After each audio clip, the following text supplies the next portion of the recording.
Halo guys, Assalamualaikum warahmatullahi wabarakatuh. Kembali lagi di channel saya Diary Bansos. Sahabat YouTube, bagaimana kabarnya hari ini? Semoga sahabat YouTube semua dalam keadaan sehat, tambah rizkinya, dan tentunya semakin sukses. Pada kesempatan kali ini saya akan menginformasikan kepada sahabat YouTube semua tentang peraturan Menteri Sosial terbaru.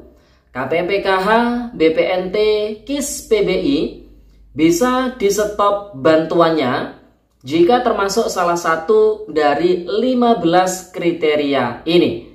Tentunya pencairan terdekat untuk yang lewat kartu KKS untuk periode September mungkin hingga Oktober ya. Kemudian yang lewat pos adalah periode terdekatnya Juli, Agustus, September tahun 2024. Kemudian update status bantuan PKH BPNT yang pencairannya lewat pos dialihkan ke kartu KKS. Alokasi Juli September tahun 2024 di 6NG tanggal 24 Agustus tahun 2024. Kira-kira update-nya seperti apa di 6NG? Untuk mengetahui jawabannya simak terus videonya, jangan skip supaya tidak menimbulkan gagal paham dan tentunya salah paham. Bagi yang baru gabung dan baru kenal dengan channel Diary Bansos, saya ucapkan selamat datang dan terima kasih banyak. Saya mohon bantuannya kepada sahabat YouTube semua untuk terus mendukung channel Diary Bansos dengan cara like, share, komen. Dan tentunya silakan di subscribe channelnya, aktifkan notifikasi loncengnya supaya sahabat YouTube semua tidak ketinggalan di video-video terbaru dari channel Diary Bansos ini. Dan silakan di share ke grup-grup media sosial sahabat YouTube semua apabila video kali ini bermanfaat. Oke sahabat YouTube, langsung saja saya akan lanjutkan informasinya tentang peraturan Menteri Sosial terbaru. Penerima PKH, BPNT, dan juga KIS PBI bisa di-stop bantuannya jika termasuk salah satu dari 15 kriteria ini. Update status bantuan PKH BPNT dari pos ke kartu KKS periode Juli September tahun 2024 di 6NG hari ini di tanggal 24 Agustus tahun 2024. Nah, kira-kira update-nya seperti apa? Untuk mengetahui jawabannya, simak terus videonya. Nah, sahabat itu, bantuan sosial yang diterbitkan oleh Kementerian Sosial Republik Indonesia itu banyak macamnya. Ada yang bersifat reguler seperti PKH dan juga BPNT. Kemudian ada bantuan KIS PBI yang gratis dari pemerintah. Kemudian ada lagi bantuan atensi YAPI, yatim piatu. Kemudian bantuan RST, Rumah Sejahtera Terpadu. Ada bantuan pena, kemudian ada bantuan permakanan, dan bantuan-bantuan lain yang memang anggarannya sudah ditetapkan di tahun 2024 ini dan akan disalurkan hingga akhir tahun 2024. Para penerimanya semuanya diwajibkan harus terdaftar atau tercatat di data DTKS, Data Terpadu Kesejahteraan Sosial Republik Indonesia. Di mana data DTKS ini setiap bulannya wajib diperbarui atau diupdate oleh pemerintah daerah. Penerima bantuan PKH, BPNT, KIS PBI wajib diverifikasi kelayakannya oleh pemerintah daerah setiap bulan. Hal tersebut untuk memastikan penerima bantuan sosial memang tepat sasaran. Nah, peraturan Menteri Sosial terbaru yang diterbitkan di tahun 2024 ini berdasarkan peraturan Menteri Sosial Republik Indonesia nomor 73/HUK/2024 tentang tata cara proses usulan data serta verifikasi dan validasi data terpadu kesejahteraan sosial. Menteri Sosial menetapkan ada 15 kriteria yang apabila penerima PKH, BPNT, atau KIS PBI memiliki salah satu dari 15 kriteria tersebut, maka bantuan sosialnya bisa di-stop atau ditidaklayakkan. Nah, tentunya buat para KPM, PKH maupun BPNT yang hingga saat ini masih belum cair bantuannya, wajib meng-cross-check dirinya masing-masing. Apakah termasuk salah satu dari 15 kriteria yang saya sampaikan pada video kali ini. Nah, 15 kriteria tersebut apa saja? Yang pertama, KPM yang alamatnya tidak ditemukan. Nah, penyaluran bantuan sosial yang lewat pos itu kan ada proses pelaporan dari pihak PT Pos Indonesianya.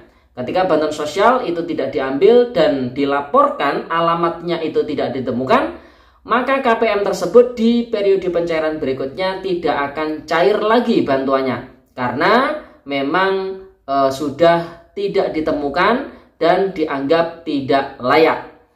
Kemudian kriteria yang kedua yaitu individu yang tidak ditemukan. Alamatnya ketemu ya, rumahnya di desa ini, di RT ini, RW ini. Tapi orangnya tidak ada, orangnya tidak ditemukan, entah kemana. Nah, ini juga bisa bantuan sosial yang diterimanya ditidaklayakkan. Kemudian kriteria yang ketiga, KPM yang meninggal dunia.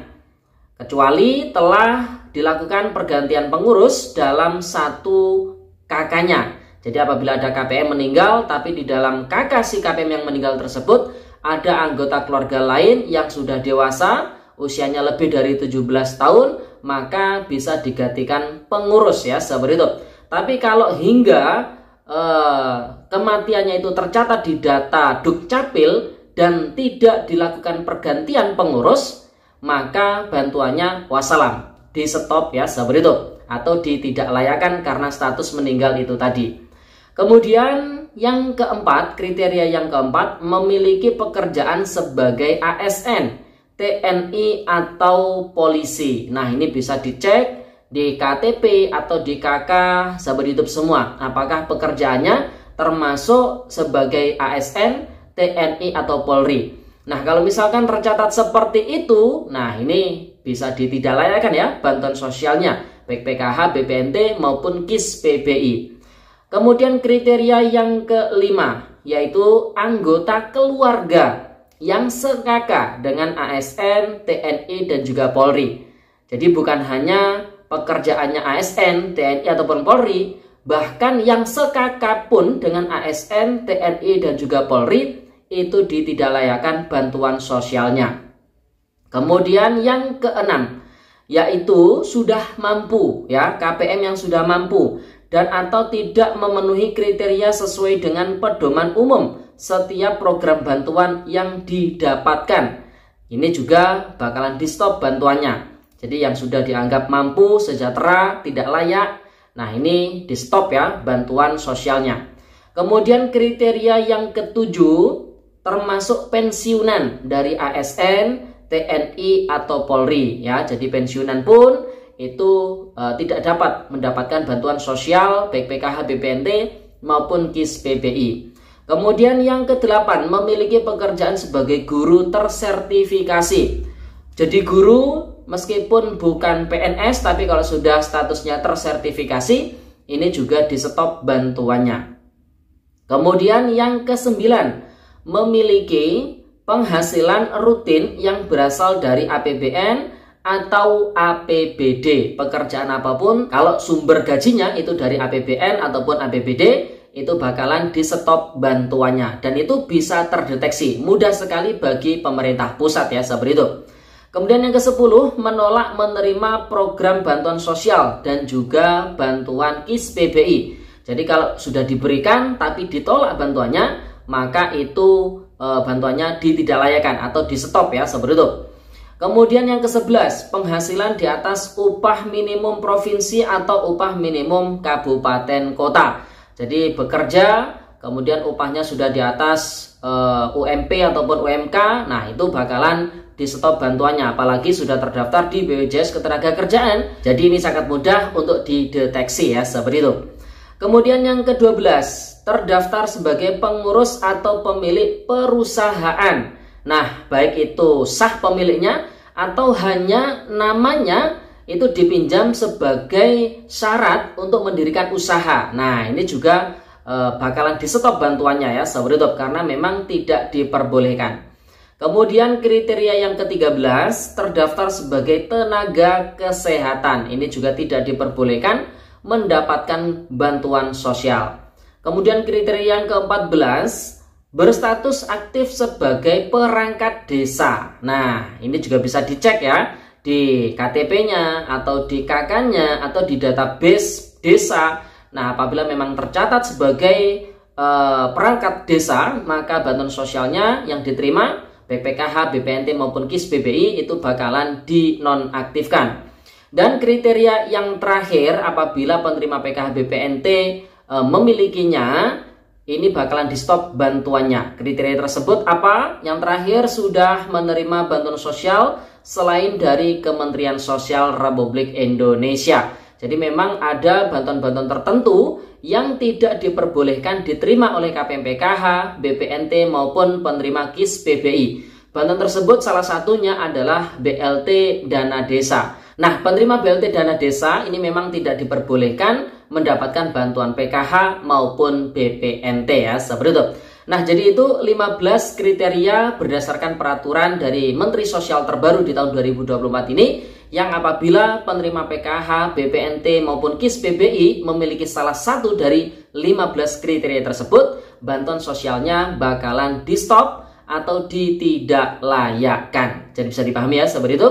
Kemudian informasi yang terakhir terkait dengan update status bantuan PKH BPNT yang awalnya lewat pos dialihkan ke kartu KKS periode 3 bulan Juli, Agustus, September tahun 2024 hari ini di 6NG tanggal 24 Agustus tahun 2024. Jadi update-annya saat ini yang sudah terpantau berubah, periode salurnya adalah BPNT saja. Yang awalnya adalah April, Mei, Juni, saat ini sudah berubah ke Juli, Agustus, September. Namun penyalurnya bukan lagi pos tapi bank ya. Ada yang bank Mandiri, ada yang bank BRI, ada yang bank BSI, dan juga ada yang bank BNI. Antar daerah satu dengan daerah lain itu bisa berbeda-beda bank penyalurnya.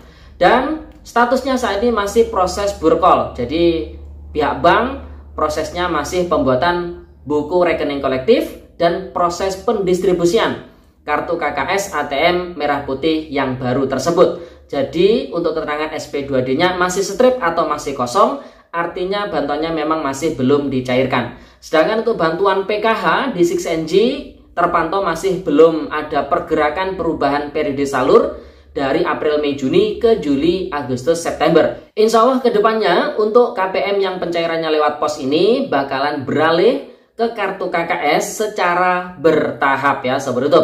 Jadi buat para keluarga penerima manfaat yang pencairannya lewat pos awalnya untuk periode 3 bulan hingga saat ini masih belum cair, harap bersabar, bantu dengan doa semoga segala proses ini diberi kelancaran dan secepatnya bantuan sosial baik PKH maupun BPNT bisa dicairkan. Amin. Oke, seperti itu. Jadi itu informasi yang bisa kita sampaikan pada kesempatan kali ini. Semoga videonya bermanfaat. Dan sampai jumpa di video Diari Bansos terbaru berikutnya. Sekian, terima kasih. Salam PKH. Wassalamualaikum warahmatullahi wabarakatuh.